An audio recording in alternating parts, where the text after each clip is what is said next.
Y otro tema, digo, ya aprovechando aquí el espacio, me llegó por ahí unas preguntas, sí, dime. No digo, es un tema muy importante porque digo, hoy día, si algo los mexicanos no le prestamos atención es a la salud, precisamente, y creo que este tema es muy importante. Sí, eso fue una pregunta que me hicieron en las redes sociales, porque una persona ahí me mandó un mensaje y me decía, oye, yo tengo la prestación del seguro de gastos médicos y tengo la prestación del seguro de vida en la compañía donde trabajo. ¿De qué me sirve contratar un seguro de gastos médicos o un seguro de vida o ambos de manera individual por mi parte? Bueno, aquí hay que verlo de una manera estratégica y entender cómo funcionan los seguros, que son los seguros colectivos, que son los que te dan de prestación en tu compañía. ¿Cuál es la diferencia? Primero hay que entender de cuánto es la suma asegurada en ambos seguros. O sea, si tengo las dos prestaciones, ¿de cuánto es la suma asegurada? Oye, ¿es suficiente o no es suficiente? Y segundo es entender y tener muy claro que mientras estés trabajando en la compañía, vas a tener estas prestaciones.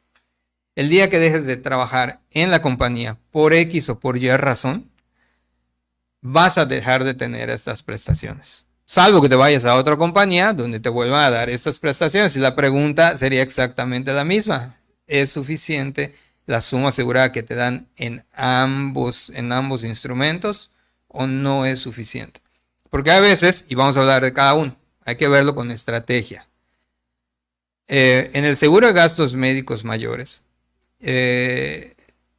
no es lo mismo tener una cobertura, una protección de 150,000 pesos o de 1,000,000 de pesos, que parece mucho, y lo vimos con temas de COVID, como un costo promedio fue de 1,400,000 pesos la atención del COVID. Entonces, imagínate que tengas la cobertura así de 1,000,000 de pesos, pero por una enfermedad o un padecimiento de 2,000,000, su seguro colectivo te lo va a cubrir, pero hasta 1,000,000 de pesos. Y el otro 1,000,000, ¿de dónde lo vas a sacar? Eso a veces lo desconocemos cuando somos parte de una compañía, desconocemos cuál es nuestra suma asegurada. Y desafortunadamente nos llevamos la sorpresa cuando pues, caemos en el padecimiento o en la enfermedad. O sea, vale mucho la pena tener el de la compañía y tener otro seguro que complemente. Depende. Aquí es donde viene el tema estratégico. Y eso hay que acercarse al área de recursos humanos, o hoy en día en las compañías se llaman gestión de gente o gestión de personal. Acercarse a estas áreas y preguntar por estos datos. Oye, ¿de cuánto es mi suma asegurada y mis gastos médicos mayores? Y tú ahí te vas a dar cuenta de cuánto es y decir, ¿es suficiente o no es suficiente?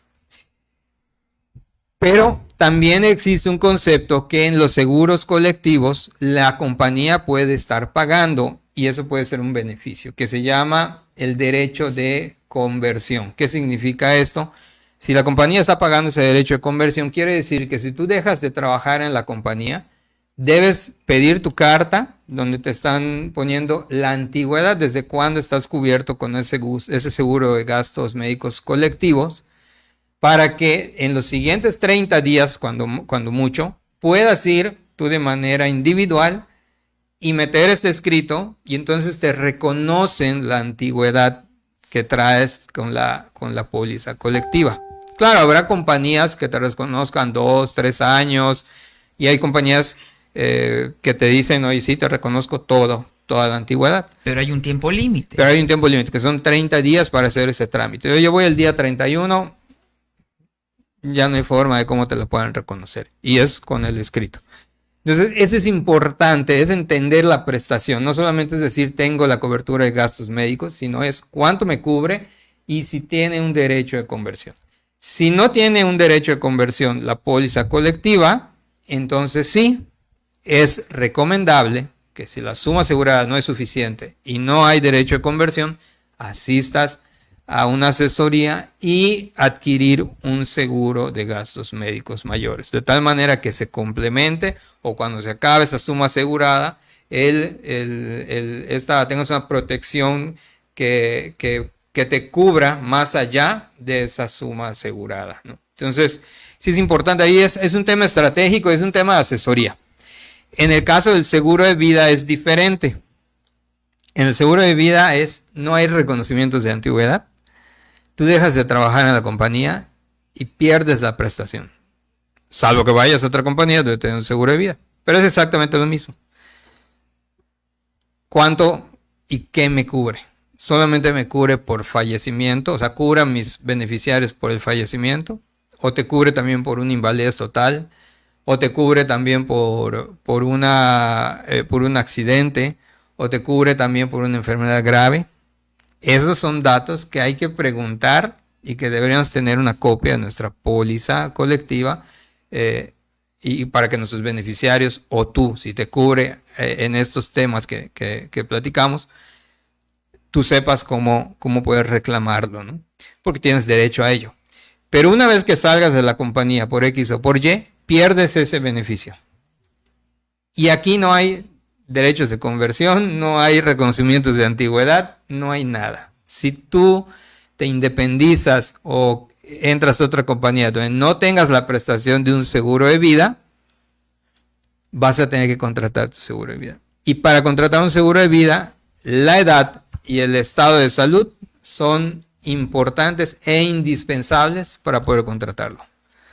Hay edades, primero porque hay edades tope, y segundo porque mientras mayor eres, mayores riesgos tienes de enfermedades graves, de tener una invalidez o incluso de fallecer, ¿no? Porque ya tienes más edad, estás más propenso a otro tipo de enfermedades, o sea, tu calidad de vida empieza a deteriorarse. Entonces el seguro de vida se empieza a convertir en un instrumento pues de mayor costo, ¿no? Entonces, relevante no confundir la cobertura de los gastos médicos mayores, el seguro de vida, que son colectivos como una prestación, con un tema individual. Y hay que hacerlo o utilizarlos de manera estratégica. Mi recomendación es, en el seguro de vida principalmente, es importante tenerlo de manera individual porque no sabes qué pueda pasar. Y en los gastos médicos mayores, entender bien qué cobertura tienes, hasta dónde te cubre y si hay un derecho de conversión. Si no, también es importante que de manera individual tengas tu póliza de seguro de gastos médicos mayores. Esperamos haber respondido la duda aquí de las redes sociales y pues bueno, hablar sobre un tema tan relevante como fue la junta de ayer del Banco de México. Muchísimas gracias, contador. Como siempre, dos temas muy interesantes. Y bueno, ya saben, seguros de vida, de gastos médicos, también planes de retiro, aquí con el contador Alberto Pat, colaborador de nuestra sección de